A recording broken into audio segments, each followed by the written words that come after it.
L'énergie émotive est une forme d'énergie subjective qui retient l'ego et affecte l'intelligence et la volonté de l'individu. Cette énergie provient du faux moi conditionné par le périsprit et ne provient pas du vrai moi.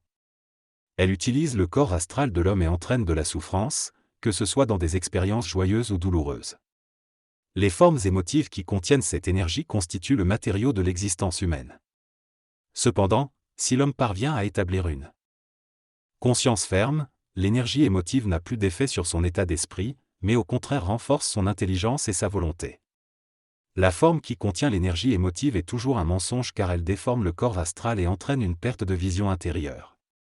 En revanche, l'intelligence créative est indépendante de l'émotion et permet à l'individu d'accéder à des aspects intelligents de sa conscience. Comprendre cette distinction permet de réaliser à quel point la vie humaine est influencée par l'émotivité. La conscience astrale de l'homme peut être déformée par des forces anti-hommes qui tirent leur énergie des basses vibrations. Ces forces peuvent nourrir et perpétuer le mal. Cependant, le mal est également alimenté par l'homme lui-même à travers sa forme et son énergie émotive.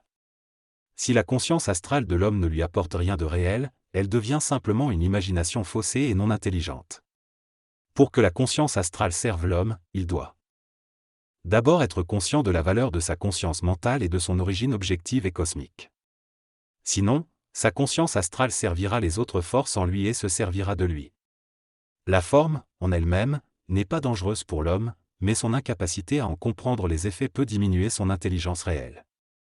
La relation entre la forme et l'intelligence réelle détermine la nature de l'homme. Plus il est captif de la forme, moins il aura d'intelligence réelle. La forme se nourrit de l'énergie mentale inférieure et émotive de l'homme, devenant ainsi de plus en plus puissante. L'intelligence réelle peut aider l'homme à comprendre les effets de la forme, mais il est difficile pour lui de grandir dans cette intelligence en raison de la barrière imposée par la forme. Ce n'est qu'avec le temps, les souffrances et la compréhension que l'homme peut se libérer de l'emprise de la forme et grandir dans son intelligence. La forme mentale crée une distorsion de la réalité de vie de l'homme, remplaçant le bien-être par une sorte d'angoisse. Cette forme doit être vaincue pour que l'homme puisse vraiment se sentir bien dans sa vie. La confiance dans l'intelligence de la vie est essentielle pour en bénéficier pleinement. Lorsque l'énergie de l'intelligence pénètre en nous, elle crée un désordre psychique temporaire. Il est important de comprendre que ce désordre est créé par l'énergie qui entre en contact avec la forme en nous. En acceptant ce désordre avec patience, est-ce laisser l'aspect mental ou émotionnel l'aggraver, nous ne souffrons que de l'énergie et non de la forme en elle-même. Petit à petit, ces changements vibratoires n'affecteront plus notre psychologie, mais seulement notre énergie mentale et émotionnelle. L'intelligence en nous travaille constamment pour nous élever au-dessus de l'inconscience humaine. Il est crucial de comprendre les mécanismes illusoires de l'ego et les mécanismes subtils de la forme pour ne pas être prisonnier des illusions qu'elles créent. Progressivement, les formes perdent leur emprise sur l'ego et la libération de l'esprit peut se produire. Cependant, cette destruction de la forme doit être graduée pour éviter que l'ego ne soit submergé par l'énergie de l'intelligence. Le temps est donc important pour que l'ego s'équilibre progressivement. Tant que l'ego n'est pas suffisamment équilibré dans ses corps subtils, l'esprit de l'homme ne peut pas être libéré et il ne peut pas entrer dans le monde éthérique. En libérant notre esprit et en transmutant l'énergie de la forme, nous pouvons entrer dans le monde éthérique et développer une vision double.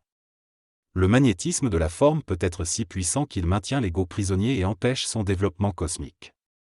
Pour évoluer vers une conscience supérieure, il est nécessaire de secouer le pouvoir magnétique de la forme sur notre mental et nos émotions inférieures. La non-réalisation de l'énergie de la forme crée la prison de l'esprit en nous. La libération de cet esprit requiert l'affaiblissement du pouvoir magnétique de la forme. Dans ce texte, il est expliqué que la forme, qui se rapporte à la vie après la mort, est une mémoire de l'âme qui servira à la planification de la vie future.